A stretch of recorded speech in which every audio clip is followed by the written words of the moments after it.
Banyarwandakazi, inshuti z'u Rwanda, inshuti ku biganiro byacu byo kuri Hinde mu Polyclinic, ikigo cy'ubuvuzi gakondo kibakorera ubucukumbuzi ku bibaho ku isi, ibivugwa ku isi, imikorere n'imikoreshereze yabyo. Uyu munsi tukaba tuje mu kiganiro tuganira ku cyitwa abacwezi. Iyo rero havugwa abacwezi baba bashatse kuvuga iki, bisobanuye iki? Ariko akenshi iyo bavuga abacwezi bavuga abarangi cyangwa se abarungi, kugira ngo dukomeze tuzi ikiganiro tugiyemo. Hanyuma rero uyu munsi tukaba tugiye kurebera hamwe amafu n'amavuko y'abacwezi, imikorere n'imikoreshereze y'abacwezi. Hanyuma rero tugere uno munsi uko bageze mu Rwanda nuko bakoreshwa mu Rwanda. Hanyuma rero abacwezi bari abantu nk'abandi bose dusanzwe tuzi ku isi, babaho nk'uko natwe babayeho ari umuryango mugari wabaye Uganda.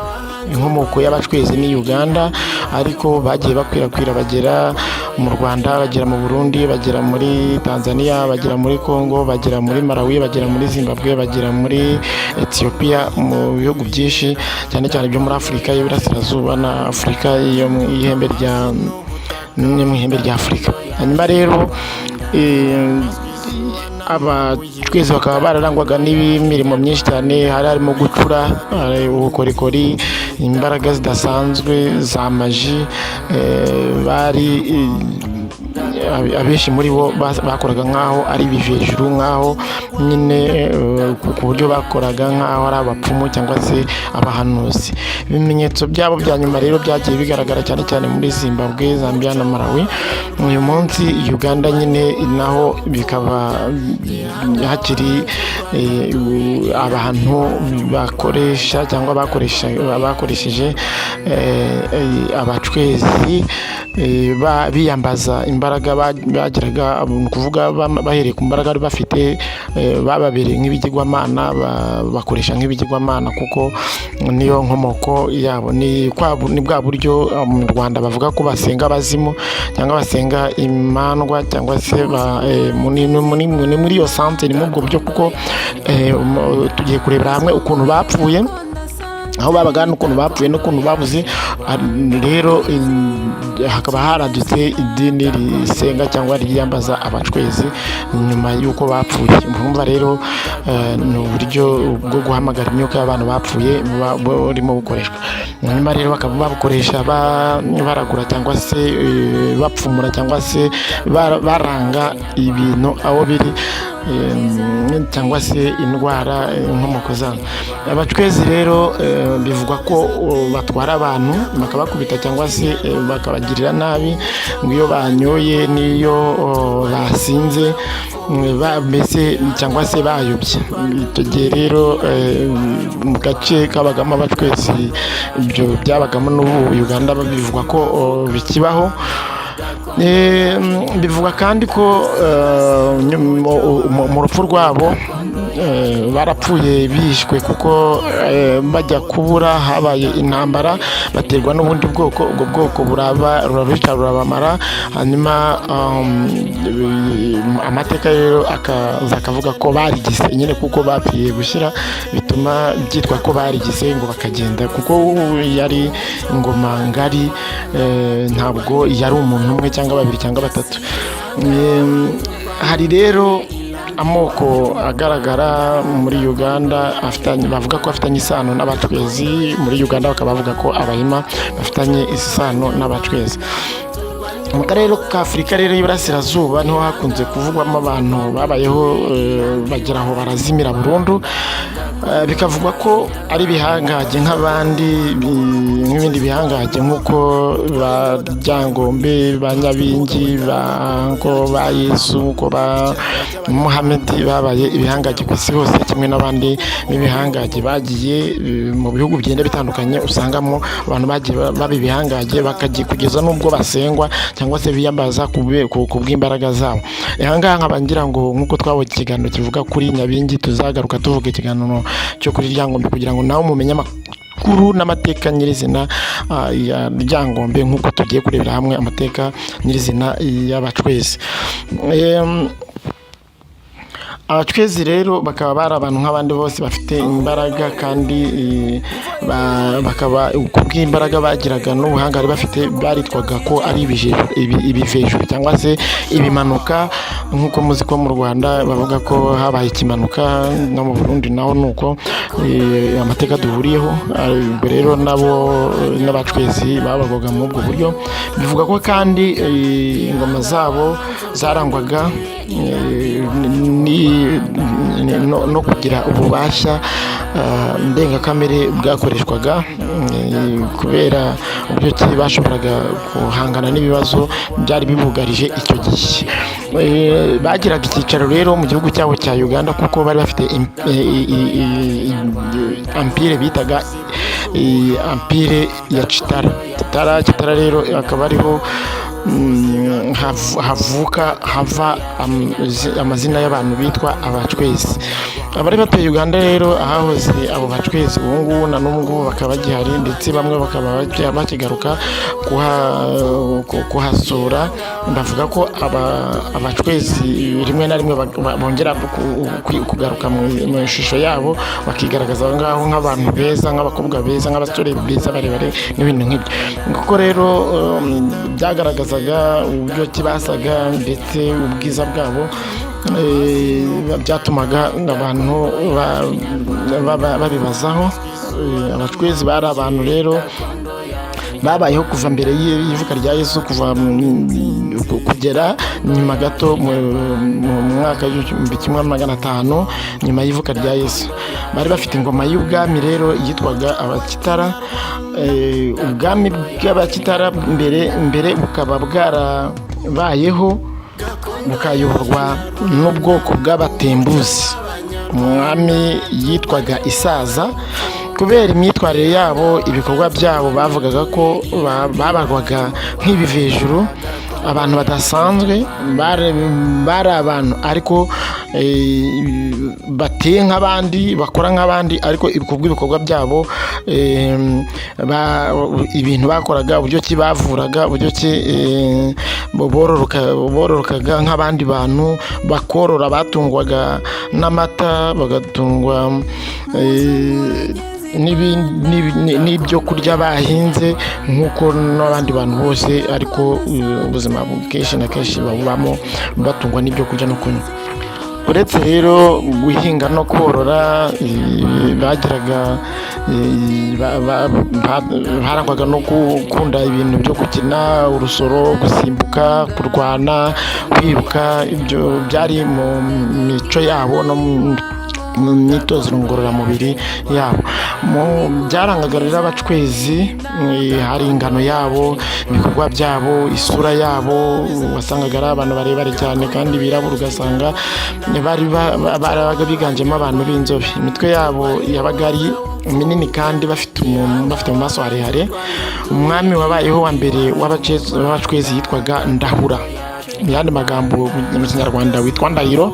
Abandi babayeho ni Cyarubumbi, Mubimbwa na Nyabwiriza, Ngango na Wamara.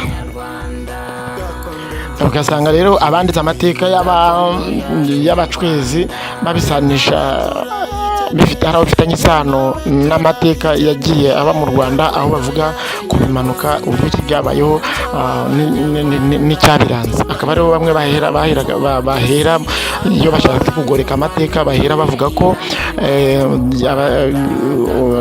ibyo bimanuka bishobora kuba byari bimwe mu Bacwezi. Kuri ubu rero Abacwezi biyambazwa n'abantu batandukanye mu buryo kandi butandukanye, babikoze mu buryo bw'amasengesho, cyane cyane mu moko y'Abanyankore, muri Toro, mu Buganda, ndetse bikaba ari umuco wageze mu Rwanda, nabwo wakaba warageze mu Rwanda uturutse Uganda. Mu yandi magambo, abantu bakoresha Abacwezi mu Rwanda bakaba babikura Uganda, cyangwa se baterekera abazimu bo mu Uganda. ko twamaze kubona ko n'abantu babayeho bagira ubwo bapfa hari intambara yabayeho hagati yabo n'ubundi bwoko bwari bwabateye ku ngoma yabo kuri ampire yabo ya Kitara, barayihirika, bayihiritse barabica barabamara, ariko biza kuvugwa ko Abacwezi bihishe cyangwa se ko babuze. Uyu munsi Abaganda bakaba bita Abacwezi, mu rindi zina bakabita Abarangi cyangwa se bakabita Abarungi. Bishatse ubundi mu iryo zina baba bakeneye kuvuga ko ari abamarayika b'Imana beza b'Imana bakorana nabo. Nyine abo bantu bapfuye bagaruka mu iryo zina bitwa abamarayika. Mu yandi magambo ni nk'uko umuntu yapfa ukajya gufata umuzimu we ukawukora wita umumarayika w'Imana cyangwa se uko wabyita uko ariko kose bijyanye n'ubuhanga bwawe n'ubumenyi bwawe n'ubushakashatsi bwawe. Abashakashatsi mu mateka bose rero bagiye batandukanya kandi bemeza uburyo ki Abacwezi baje, bakavuga ko baturutse mu majyaruguru ya Sudani na Misiri, hafi ya Ethiopia. Abo Bacwezi rero bakaba barabyaraga abami, bayoboraga ubwami bw'icyo gihe mu bihugu bitandukanye. Bari abarwanyi cyane kandi bigiraga abahanga barusha abandi kuyobora cyane cyane abantu. Ni ukuvuga ngo barabiharaniraga kugira ngo bigaragaze ko ari abahanga bakomeye kandi bakaze mu kuyobora ubwoko bw'abantu muri icyo gihe. Ababasingiza cyangwa ababasingizaga rero bakaba bavugaho ibintu byinshi cyane, kuba bari bafite ubushobozi bwo kuba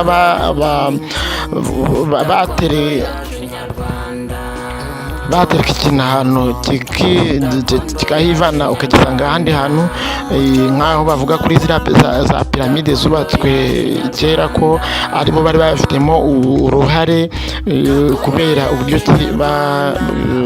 bari bashoboye kwimura ibintu ku bw'imbaraga z'ibitekerezo, aribyo bita telekinezi. Bakaba bategeka ikintu kikavaho kikagera ahandi hantu. Icyo gihe bwo buhanga bavuga bari bafite, kandi bakaba bari bafite ubuhanga bwo kurondora cyangwa se gusoma ibitekerezo by'abantu icyo gihe, ndetse n'ibigiye kubabaho. Ubwo buhanga bivugwa ko bari babufite. Bakaba kandi ngo baragiraga ubushobozi bwo kuburirwa irengero.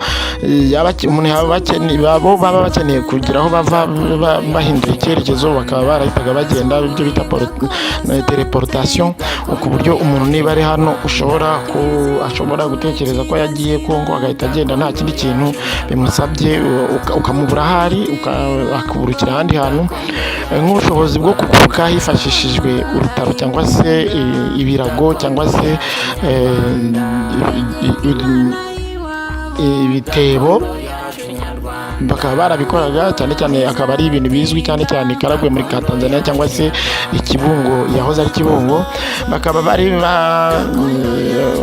bazwi nk'abahinzi, kuko ubwami bwabo bwageze ubwo buburirwa irengero, nk'uko abashakashatsi bagiye babigaragaza.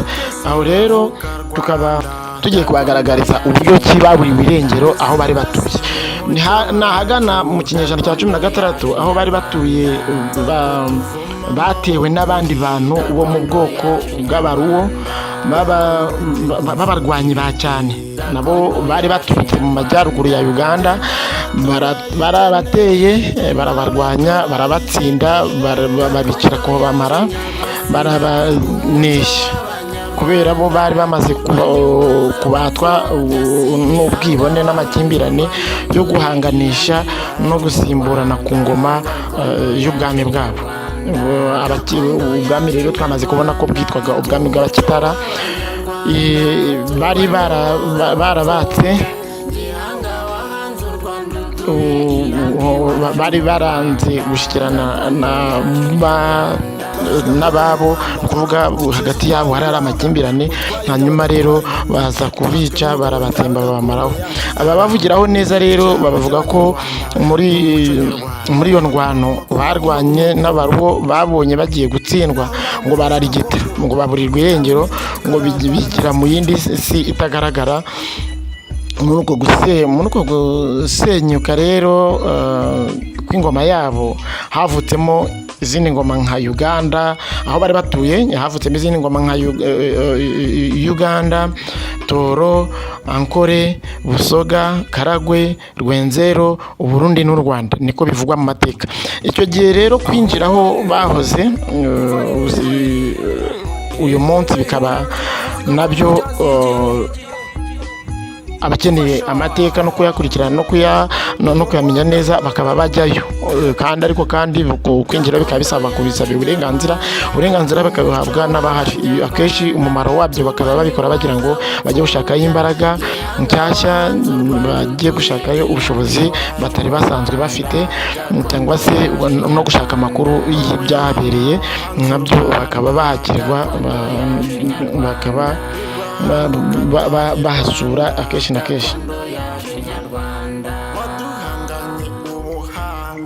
Gakondo yacu nyarwanda, n'ubuvuzi bwuje ubuhanga.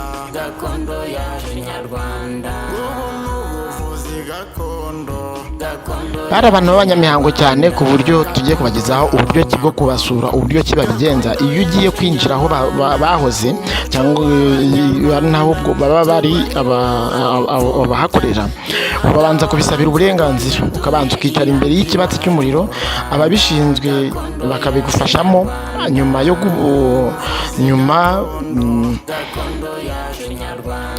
bakakumurikira cyangwa bakakwereka ibyo ukeneye, bakagufasha mbese uburyo bwose n'icyakujyanye. Nyuma yo gupfa rero kw'abo bashwezi cyangwa se no kuburirwa irengero kwabyo, dore ko ariko babyita, bari abantu nyine nk'abandi bose, kandi bari bafite ubuzima nk'abandi bose. Urumva ko barwanya intambara kugeza ubwo batsindwa n'abaruho. Intambara ntiyabasize amahoro, nyine yarabishe. Noneho kubera nyine biza nka rwa rupfu rwa Nyabingi cyangwa se urwa Ryangombe, n'Abanyarwanda ntabwo mu majyaruguru aho Ryangombe yapfiriye nabo babibara gutyo nk'urwo rupfu rw'abacwezi, kuko baravuze bati ntabwo bigaragara ko uyu muntu w'umuhanga w'umushobozi ufite ubuhanga bumeze gutya aba yapfuye, ahubwo hari aho yagiye. Niyo mpamvu tugomba kumwiyambaza za mbaraga ze, akazidufashisha zikagera aho zitugeza. Kuko abantu bahisemo gusenga abacwezi cyangwa se kwiyambaza abacwezi, babita abamarayika ngo beza b'Imana, kubera ubuhanga n'ubushobozi bari bafite icyo gihe batarapfa bakiri mu isi. Rero hari abahisemo gukomeza kwiyambaza roho z'abacwezi, bakazitazira abamarayika b'Imana beza, kandi bari abantu babayeho mu buryo nk'ubwo turiho, bakaba barapfuye. Ubwo iyo umuntu amaze gupfa mu Kinyarwanda bavuga ko aba yazimye, igisigara iyi musozi akaba ari roho yitwa umuzimu.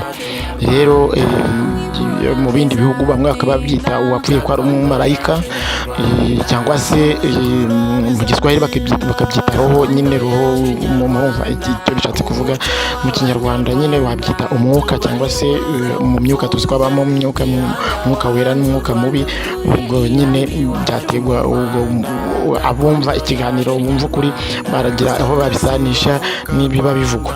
Ababiyambaza rero bagendeye ku bushobozi n'imbaraga bari bafite icyo gihe bakiri bazima, bakaba benshi babiyambaza mu rwego rwo kuvura indwara, gukiza indwara, cyangwa se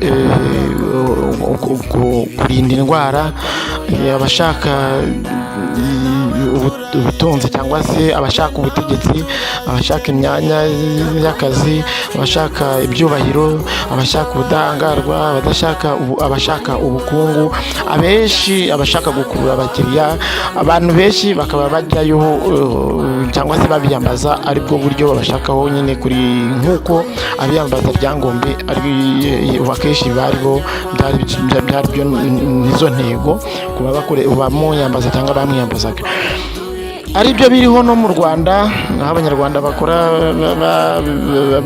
nyine biyambaza abarangi ngo baranga ibyo bashaka byose, mbese babafasha gupfumura, kuragura no kwerekwa, ndetse ngo n'izo mbaraga abacwezi bari bafite mbere y'uko bapfa bakaba bagira ngo bazibahe. Rero urumva ni ibintu by'iyobokamana bifite inyito yabyo, ariko abenshi bazi neza iby'iyobokamana iyo babishishoje basanga ari ubupfumu cyangwa se imihango ya gipagane, nk'aho ari uburyo bushya bwo guterekera no kwiyambaza bwakorwaga kuri Nyabingi cyangwa se kuri Ryangombe, bwaje mu yindi sura, dore ko iyo ugiye mu mateka usanga Nyabingi n'undi yaraturutse Uganda, ugasanga na Ryangombe yaraturutse Uganda ku ngoma ya Ndoli, Ruganzu Ndoli, aho yaje akamusaba akamuha uburenganzira. Reka mu kiganiro gikurikiraho tuzavuga kuri Ryangombe kugira ngo amateka y'ibyo bihangaje byose byagiye bibaho n'ibiri cyangwa biriho nayo amenyekana. Muri Uganda rero agace kamwe kari gatuyemo abacwezi kahindutse ahantu h'ubukerarugendo hitwa Biyago bya Mukenyi, aho hantu hakaba hakiri cyangwa se hari inzu z'ibyatsi zatuwemo n'abo bacwezi. Imbere yazo hakaba hatatse amacumu, hari amabuye abacwezi bicaragaho batanga gahunda n'amabwiriza y'abagaragu babo cyangwa se abaturage babo cyangwa se abafashaga kuyobora. Hari abajyayo rero bashaka kujya kwiyambaza abo bacwezi bakuru, cyane cyane bitwaje amafaranga cyangwa se bitwaje amata cyangwa bitwaje imbuto byo gusorora.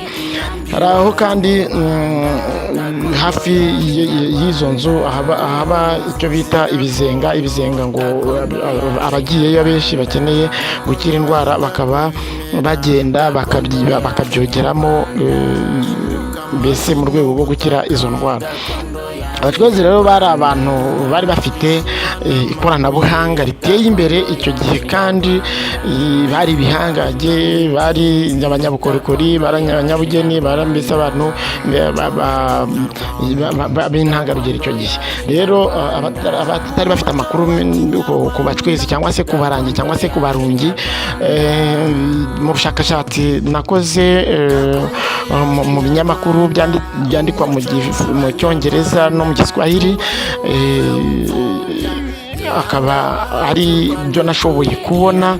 Nabonye ibi ni ingaruka z'ubushakashatsi, ni ubumenyi navanye mu bushakashatsi, ntabwo ari ibyo nkora cyangwa nakoze ngo mbe narakoresha abarangi cyangwa se mbe mbakoresha, ariko amateka y'abarangi avugwa mu bushakashatsi akaba ayo ngayo. Rero hari ufite amashyashya arenze aho ngaho bishaka, hari no mu Rwanda nk'abagiye babivugaho nabo bakoze ubushakashatsi nk'ubwo nakoze, nabo bavuga ko barangi ibinyamakuru bimwe na bimwe, kandi nabyo byagiye bivugaho, si njye njyenyine waba byanditseho cyangwa bivuzeho. Ubutaha tukaba tuzaganira kuri Ryangombe, aho yaturutse, uko yabayeho, uko yapfuye, n'uburyo ki abamusenga n'abamwiyambaza aho babikuye. Mugire rero ibihe byiza. Akenshi ababa bafashwe